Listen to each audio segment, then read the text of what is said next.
ரொம்ப ஒரு அமௌண்ட் ஒன்று. நான் இவ்வளோ நாளாக வீடியோ போடுறது பெருசாக வீடியோ ரீச்லாம் ஆகலை. ஆனால் எனக்கு ஒருத்தர் கமெண்ட் பண்ணிக்கிறாரு, ட்ராவல்ன்ட்டு ட்ராவல் பண்ணி செத்துறாதீங்க அப்படின்னு. ரொம்ப ஆணோ பொண்ணோ யாராக இருந்தாலும் சரி, ரெண்டு பேருக்குமே அதிகபட்சம் 6 அடி இல்லைன்னா 1 அடி இவ்வளோ தான் நண்பா கொடுப்பானுங்களே. நம்ம சுற்றி இருக்கிறவனுங்க அதிகபட்சம் கொடுக்குதுன்னு பார்த்தீங்கன்னா இந்த 2 மட்டும்தான். அதிகபட்சம் 6 அடி செவுத்து வாரத்தில் மூலையில் ஒரு ஃபோட்டோ மாடுறதுக்கு 6 அடி கொடுப்பானுங்க. இல்லையா நம்ம மூலையில் உட்காரத்துக்கு 1 அடி கொடுப்பானுங்க. இவ்வளோ தான் நண்பா நம்மளுக்காக கொடுப்பானுங்களே. நான் இஎம்ஐ கட்டுறேன், கடன் கட்டுறேன், கண்டல் கட்டுறேன், கடன் வாங்கிக்கிறேன், அதை பண்ணணும் இதை பண்ணணும், இஎம்ஐ கட்டணும், காருக்கு லோன் வாங்கிக்கிறேன், இது போலலாம் கட்டிட்டு கடைசியில் நீங்கள் உட்காரும் போது உங்களுக்கு 1 அடி கொடுப்பானுங்க. அதனால் மற்றவங்களுக்காக தயவு செஞ்சு இருக்குன்ட்டு இருக்காது.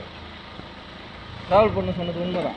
ட்ராவல் பண்ண அட்லீஸ்ட் நம்ம மனசுக்காக நம்ம கொஞ்சம் சேர்த்தலாம்.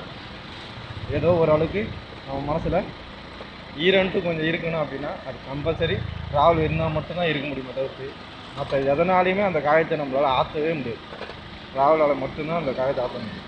நீங்கள் யோசிச்சு பாருங்கள், அதிகபட்சம் ஒரு மனுஷன் ஒரு 1 லட்சம் டைம் சாப்பிட்லாம். அதிகபட்சம் ஒரு மனுஷன் ஒரு 1 லட்சம் டைம் வேலைக்கு போகலாம்.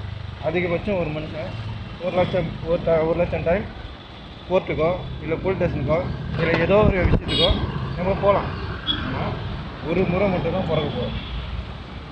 அது இங்கே எத்தனை பேர் புரிஞ்சு அதை சரியாக நம்ம பயன்படுத்தணும், அவங்களால மட்டும்தான் ஜெயிக்க முடியும். ஜெயிக்கிறதுனா இங்கே நிறைய பேருக்கு என்னென்னே தெரியல. ஜெயிக்கிறதுனா என்னென்னு நிறைய பேர் தெரியல. எல்லாருமே ஏதோ ஒரு பயணத்தை நம்பி ஓடுறோமே தவிர்த்து மற்றபடி ஜெயிக்கிறதை பற்றி இங்கே அவ்வளோதான் ஐடியாவே வச்சுக்கிறேன்.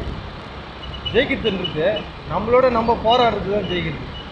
தன்னை ஜெயிக்காமல் எப்படி மற்றவங்களை ஜெயிக்க போகிறாங்க அப்படின்னு ஒன்று இருக்குல்ல. முடிஞ்ச அளவுக்கு நம்மளை ஜெயிச்சா போதும். மற்றவங்களை ஜெயிக்கிறத விட நம்ம ஜெயிக்கிறதே பெரும் கஷ்டமாக இருக்கும். நம்ம கூட நம்ம போராடுறதே பெரும் போராட்டம் இல்லை. அதனால் முடிஞ்ச அளவுக்கு பயணம் பண்ணுறது அவ்வளோவுக்கு நல்லது. நம்ம சாவாமல் இருக்கிறதுக்கு அந்த பயணம் மட்டும்தான் நம்மளை காப்பாற்றும். உங்களுக்கு ஒன்று சொல்லணும்னா, நான் சாவாமல் இருக்கிறதுக்கு இந்த ட்ராவல் மட்டும்தான் என்னை பொறுத்த வரைக்கும் காரணம். எனக்கு உடம்பு எனக்கு மனசில் கஷ்டமாக இருக்கா, வண்டி எடுத்துகிட்டு எங்கன்னா போயிடுவேன். இங்கே தான் அங்கே தான்லாம் இல்லை. 50 ரூபாய்க்கு பெட்ரோல் போடணுமா, என்னால் எவ்வளோ தூரம் போக முடியும், போயிடுவேன். அவ்வளோதான். மற்றபடி நான் இந்த இடத்துக்கு போனால் தான் சந்தோஷமாக இருப்பேன், இந்த ட்ராவல் போனால் தான் சந்தோஷமாக இருக்கேன், இந்த வண்டியை